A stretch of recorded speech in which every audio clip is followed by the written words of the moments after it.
May 23, 1945. Camp Swift, Texas. Captain James Morrison pushed open the barracks door and stopped breathing. 40 women stood in rows, silent as gravestones, their eyes hollow and dark. The spring sun burned outside, but inside the air hung cold with something Morrison couldn't name. Not yet. He had examined thousands of prisoners since Pearl Harbor, soldiers with shrapnel wounds, sailors burned by oil fires, airmen who'd fallen from burning bombers. But when the first woman stepped forward and pulled back her sleeve, Morrison's hands froze mid-air. What he saw beneath that threadbare fabric would haunt him for 38 years and force him to break every regulation in the Army Medical Manual. Before we continue, if you're finding value in these untold stories of World War II, please hit that like button and subscribe to keep this channel going. And drop a comment telling us where you're watching from, whether it's Berlin or Boston, Texas or Tokyo. We're honored to bring history to life for viewers around the world. Your support helps us uncover the stories that textbooks forgot, the moments that define what it means to be human when everything else has failed. Morrison set down his medical bag. The sound echoed like a gunshot in the silence. Outside, a guard's voice drawled orders in that easy Texas accent, all casual authority and spring sunshine. Inside, Morrison counted ribs pressing through skin like ladder rungs, saw collarbones sharp enough to cast shadows, noticed fingernails split and blackened from chemicals that had burned away the pink. Lieutenant Sarah Chen stood near the entrance, her face pale, her usual professional composure replaced by something Morrison recognized immediately: carefully controlled rage. She handed him a preliminary report without speaking. The handwriting was precise, clinical, but Morrison could read the emotion bleeding through every line. Severe malnutrition in 37 cases, advanced tuberculosis in 12, untreated fractures in 8, infections that should have been treated weeks earlier now spreading through tissue and bone.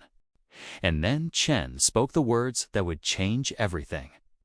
"Sir, 3 of them are pregnant." The war in Europe had ended 3 weeks earlier. Church bells had rung across America. Ticker tape had fallen like snow in New York. Soldiers had kissed sweethearts in grainy newsreels that played in every theater from Maine to California. President Truman had declared victory, and the nation had exhaled for the first time in 4 years.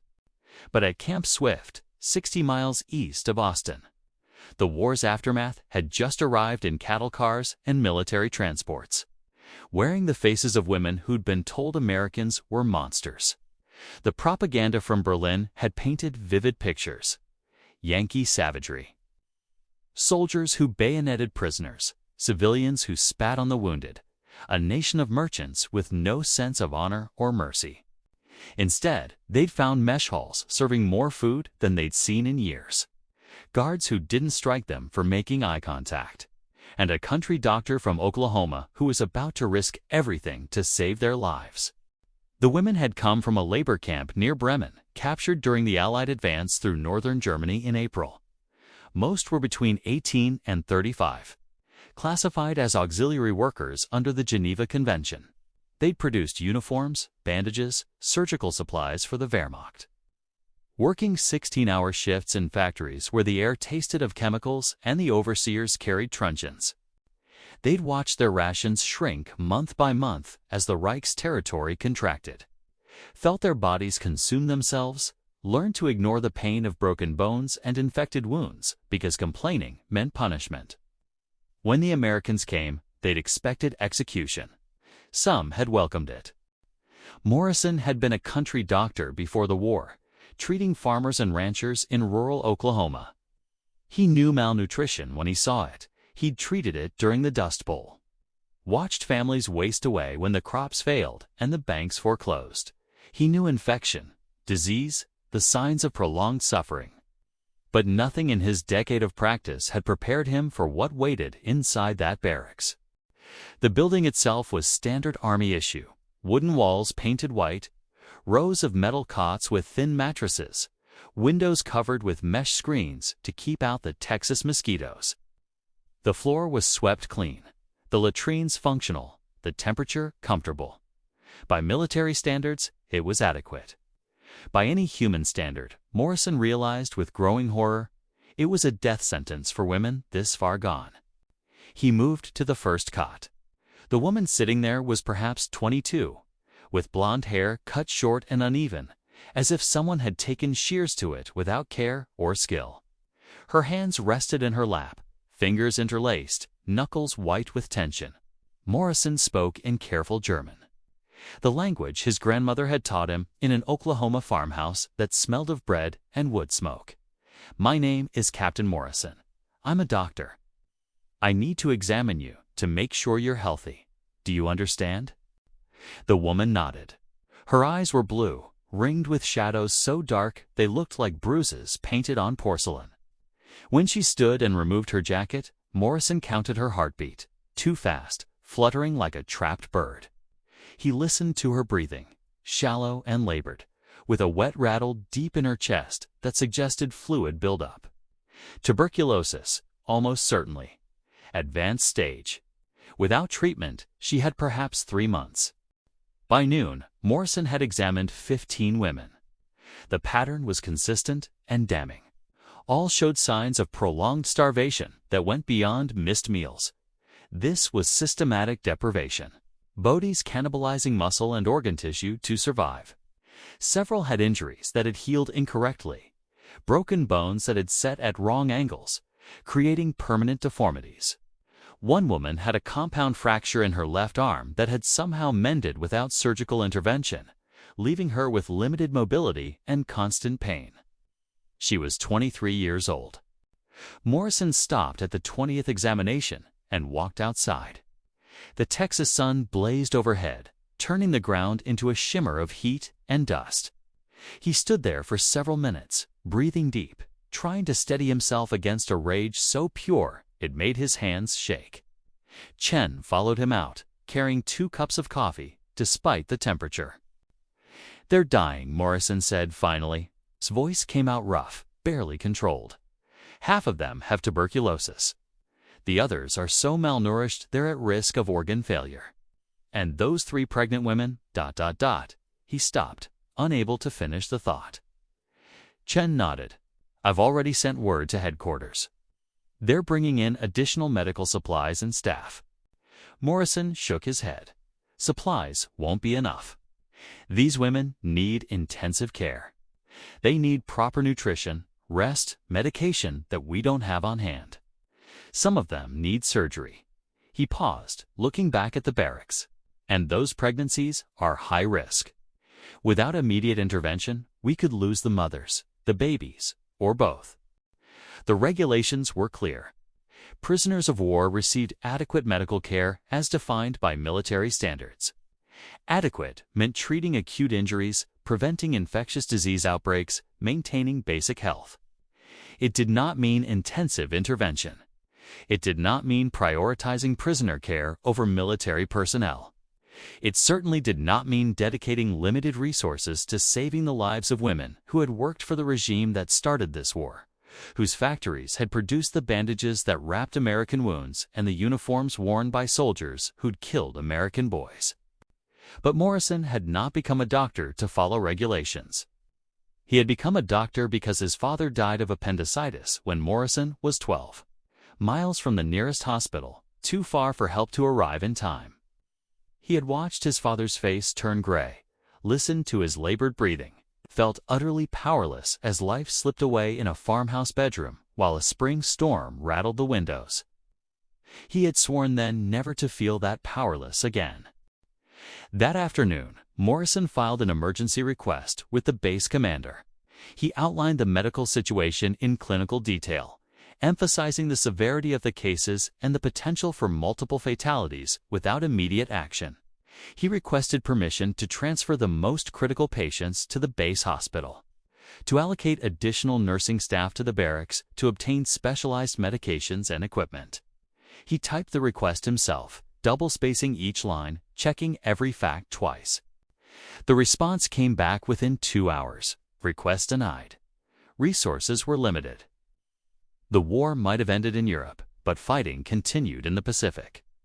Medical supplies were earmarked for combat troops preparing for the invasion of Japan, not prisoners. The base hospital had wounded American soldiers requiring care, boys who'd fought at Iwo Jima and Okinawa, who'd earned their treatment with blood and sacrifice. Morrison was authorized to provide basic treatment within the barracks using available supplies, nothing more. Morrison read the response 3 times, his jaw tightening with each pass. Then he folded the paper, placed it in his desk drawer, and walked back to the medical barracks. He had spent 4 years in the Army learning which rules were suggestions and which were laws. He had learned that military bureaucracy moved slowly, that supply chains had gaps, that paperwork could be creatively interpreted, and he had learned that sometimes the only way to save lives was to stop asking permission. Chen was treating one of the pregnant women when Morrison returned. The woman lay on a cot, her swollen belly visible beneath a thin blanket, her breathing shallow and rapid. Chen had started an intravenous line, pumping precious fluids into veins that looked ready to collapse. "How is she?" Morrison asked. "Preeclampsia," Chen replied without looking up. "Blood pressure is dangerously high. She needs to deliver soon, or we risk losing both her and the baby." Morrison moved to the woman's side. Her name was Margot, according to the intake papers.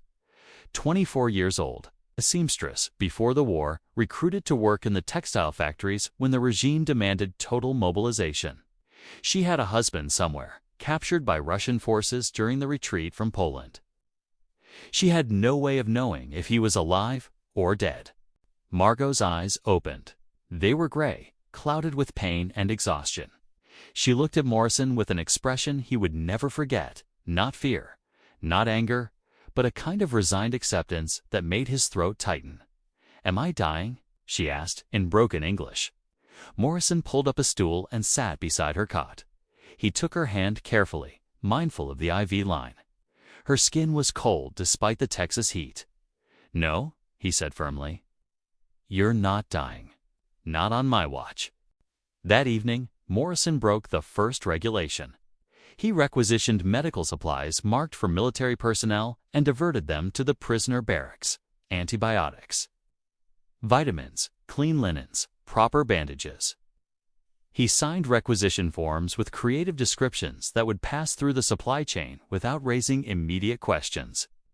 When the supply sergeant questioned a particularly large order, Morrison mentioned an outbreak of infectious disease that threatened the entire camp. The forms were approved within an hour. The next morning, Morrison broke the second regulation. He brought in civilian doctors from Austin colleagues he'd trained with before the war. Men and women who understood that medical ethics transcended nationality and politics. They came quietly, arriving in unmarked cars, carrying their own equipment, asking no questions about authorization or payment. By sunset, Morrison had transformed the prisoner barracks into a functioning field hospital. He set up sections for different conditions. One area for tuberculosis patients, isolated to prevent spread. Another for general malnutrition cases, with carefully planned feeding schedules to prevent refeeding syndrome. A third for the pregnant women, monitored around the clock for signs of complications. He worked 18-hour days, moving between patients, adjusting medications, monitoring vital signs, making countless small decisions that collectively determined who would live and who would slip away. The base commander learned about Morrison's unauthorized activities on the 4th day. Colonel Warren summoned Morrison to his office, a converted warehouse that smelled of cigar smoke and old paper. Warren sat behind a desk stacked with reports, his face weathered from decades of military service, his eyes hard as flint. "Captain Morrison," Warren began, his voice carrying that particular tone of authority that expected immediate compliance. "You've been operating outside your assigned parameters. You've diverted military supplies, brought in unauthorized personnel, and exceeded your medical authority." He paused, letting the words settle. "Do you have anything to say in your defense?" Morrison stood at attention, his mind racing through possible responses. He could apologize, claim ignorance of regulations, promise to comply with orders going forward. He could protect his career, avoid court-martial, maintain the military discipline that held the entire structure together. Instead, he said, "Sir, with respect, those women are dying. I took an oath to preserve life. That oath doesn't come with footnotes about nationality or prisoner status." Warren leaned back in his chair. For a long moment, he said nothing, simply studying Morrison with an expression that might have been anger, or might have been something else entirely. The silence stretched like wire pulled taut. "Do you know what this looks like?" Warren finally asked. "An American officer prioritizing enemy prisoners over his own soldiers, using military resources to save the lives of women who worked for the regime. The press gets hold of this, Morrison, and you'll be crucified. So will I, so will everyone associated with this camp." "Sir," Morrison replied, keeping his voice steady, "if the press gets hold of the fact that we let 40 women die in our custody when we had the means to save them, the outrage would be considerably worse." Warren's expression shifted. Something that might have been a smile flickered at the corner of his mouth, gone before Morrison could be certain it was there. "You're a real pain, Morrison," Warren said, "but you're not wrong." He pulled out a form and began writing. "I'm issuing you authorization for continued medical intervention. You'll report directly to me on all activities. You'll maintain detailed records. And if this blows up in our faces, I'm throwing you under the bus so fast it'll make your head spin. Understood?" Morrison felt tension he hadn't realized he was carrying drain from his shoulders. "Understood, sir. Now get out of here and save some lives." The tuberculosis patients improved slowly. Fevers dropped, coughing eased, and color returned to gray faces. Women who had been bedridden now sat up, stood, and walked with assistance. The malnourished required careful feeding. Too much food too fast could kill them. Morrison built gradual meal plans and watched their weights rise, flesh returning to bone. But the pregnant women worried him most. Margot's preeclampsia stayed unstable. Lena's baby showed signs of poor placental flow. Anna had a spreading infection threatening both lives. Morrison called an obstetrician from Austin, Dr. Patricia O'Brien, who examined them and gave her blunt verdict. Margot needed delivery within 48 hours. Helena might last a week, and Anna needed immediate surgery. They operated on Anna first. The infection had spread through her pelvis, and the 3-hour procedure pushed the limits of their makeshift setup, but she stabilized. Overnight, Margot deteriorated into seizures. At 4 a.m., Morrison called for an emergency cesarean. Working by lamplight, O'Brien guided him through the procedure. The baby emerged, blue and silented. Till Chen suctioned his airway, and a thin cry filled the room. They named him Thomas. Helena delivered 4 days later, and Anna 3 weeks after that. All 3 babies survived. By midsummer, the change was unmistakable. Women once skeletal now walked with strength. Lungs cleared, bones healed, infections vanished. 3 infants slept in improvised cribs, their mothers alive against all odds. Word spread through the POW network, the American doctor who saved enemy women. Morrison, watching a Texas sunset, heard Chen say softly, 40 women, all alive. All alive, Morrison nodded. The number felt both enormous and impossibly small. 40 lives saved against millions lost. A tiny victory in a war that had consumed continents. "Do you ever wonder if it was worth it?" Chen asked. "Breaking all those rules, risking your career, spending every waking hour fighting regulations and supply chains and military bureaucracy." Morrison thought of Margot asking if she was dying, of Thomas's first breath, of Helena's daughter's cry, of Anna's son's fierce will to live. He remembered the women who now walked unassisted, who sometimes laughed, who sang German folk songs when they believed no one listened. "Every day," he replied. And every day, the answer is yes. The war ended that September after weapons so devastating he struggled to comprehend the reports. As the world began rebuilding, The German women were repatriated to a homeland transformed. Morrison received letters. Margot reunited with her husband and Thomas. Lena became a teacher, raising her daughter in a country confronting its past. Lena emigrated to Canada and rebuilt her life. Morrison served 5 more years, then returned to Oklahoma to practice rural medicine. He never spoke of Camp Swift, but in his office he kept one photograph: 40 women in the Texas sun. 3 infants in their arms, and in the corner, Morrison and Lieutenant Sarah Chen in white coats. He died in 1983 at 74. His obituary mentioned service and community, not the rules he broke to save lives.